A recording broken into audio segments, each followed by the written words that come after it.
Welcome to Traders Corner. With me in studio, of course, is Garth McKenzie. He's the founder and editor of Traders Corner. Garth, pleasure to have you with us. Thanks. Let's start off by looking at last week's trade, which was Firstrand. Yes, that's right, Samay. It was a long in Firstrand. Regular viewers will know that we came into the week last week short of the market, and then we covered our short position, and actually we were looking for an oversold bounce in the market at that stage.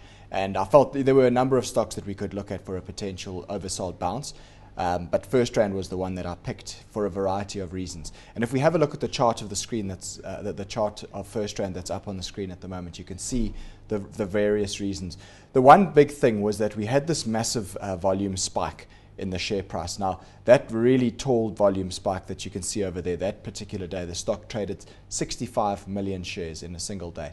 And what came about was that after the interest rate hike, we saw a lot of unwinding of positions in the banking stocks. Obviously, an interest rate hike is perceived to be negative for the banking sector. But what you do tend to find is that you get an overreaction in these things. And that's exactly what I felt we had seen here with Firstrand.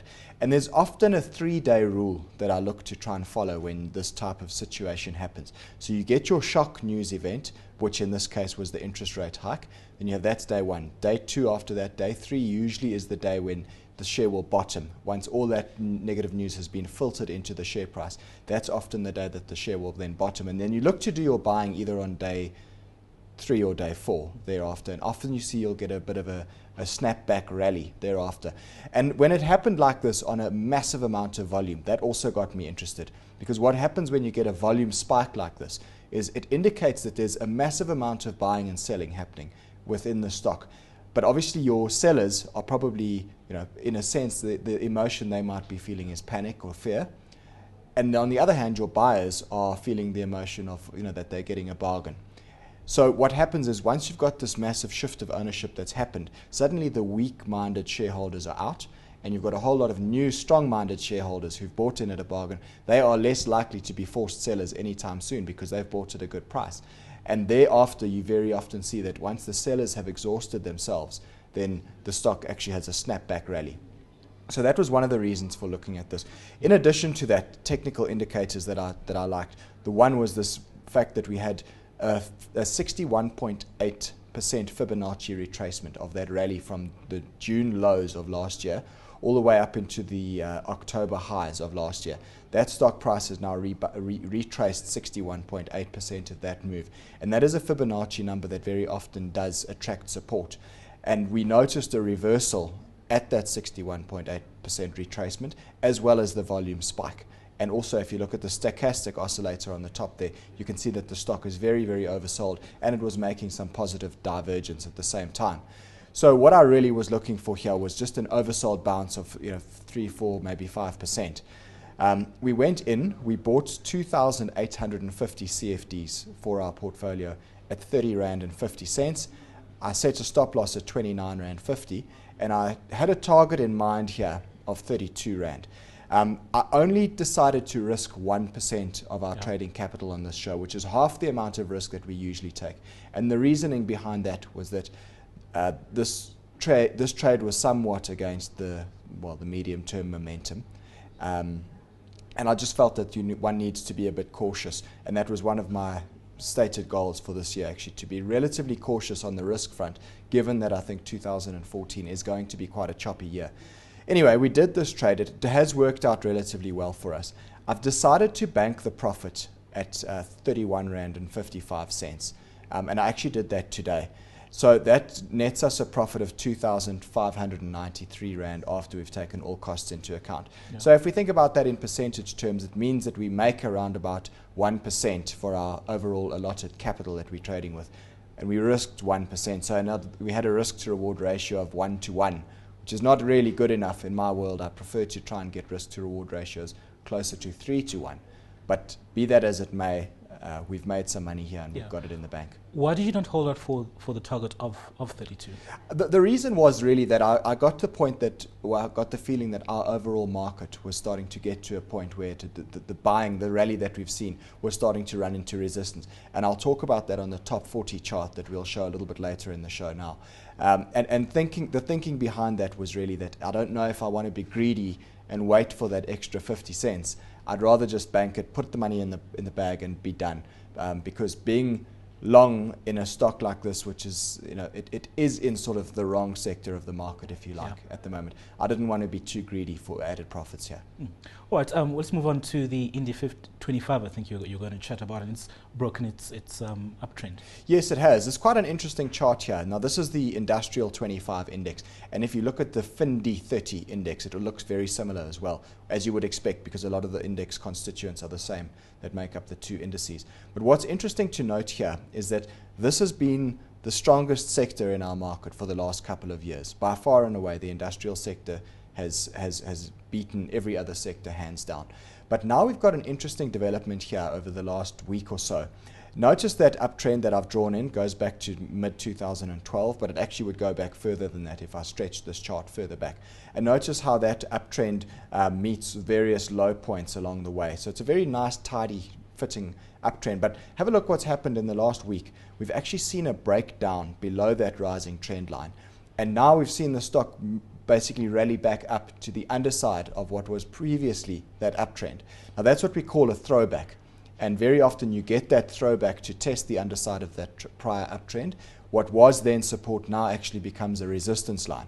And if we start to reverse down off of the underside of that previous uptrend, that to me signals caution that we might actually now finally be at a point where this industrial index either starts to track sideways for a protracted period of time, or alternatively it might even drift lower.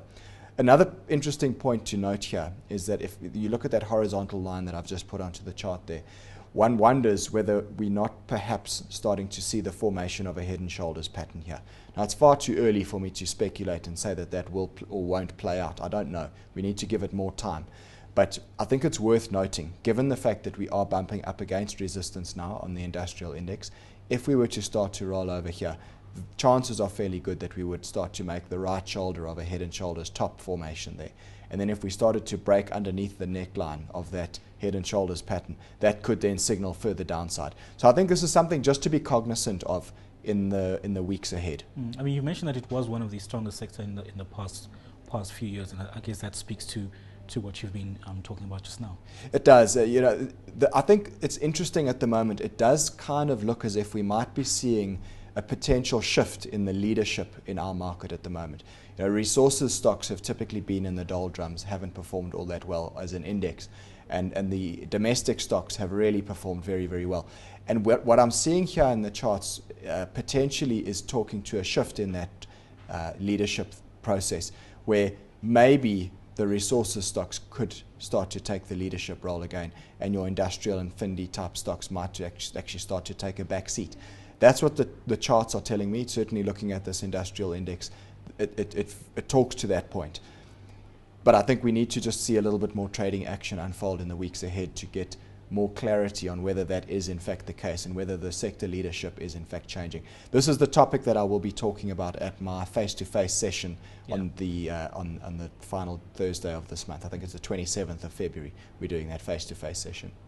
All right, we'll get more details on that a little later. Let's move on to the top 40 index.